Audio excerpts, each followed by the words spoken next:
তো সঙ্গীত নাইটের জন্য আমরা রেডি হয়ে গেছি। এইটা আমাদের আজকের কস্টিউম। প্রথমে ভায়োলিন নিয়ে এন্ট্রি আছে, দেন চেঞ্জ করে আমাদের সঙ্গীতের ব্যাকআপ করতে হবে। তো দেখো সবাই কিন্তু অলরেডি রেডি। কেমন লাগছে আমাকে অবশ্যই কমেন্টে জানিও। ছেলেরাও রেডি, ওরা আবার ওদিকে রিলস করছে, কেউ ফোনে কথা বলছে, সবাই হচ্ছে আমরা গাড়ির জন্য ওয়েট করছি। কতক্ষণে গাড়ি আসবে কি জানি, এমনি সময় তো তারা বেঁধে থাকে, তাড়াতাড়ি রেডি হও, তাড়াতাড়ি রেডি হও। রেডি হয়ে গেলে গাড়ি পাঠানোর নামই নেই ওদের। তো দেখো তারপরে কিন্তু গাড়ি পাঠিয়ে দিয়েছে, চলে এসেছি আমরা সবাই।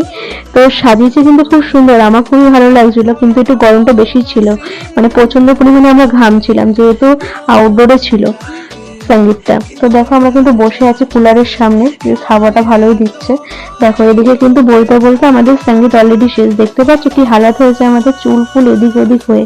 আর আমাদের আজ কস্টিউমও চেঞ্জ হয়নি, ওদেরও এখনো ডান্স চলছে, কিন্তু আমাদের ব্যাকআপ শেষ। তো আমরা ওখানে খাওয়া দাওয়া করবো, দেন রুমের দিকে যাবো।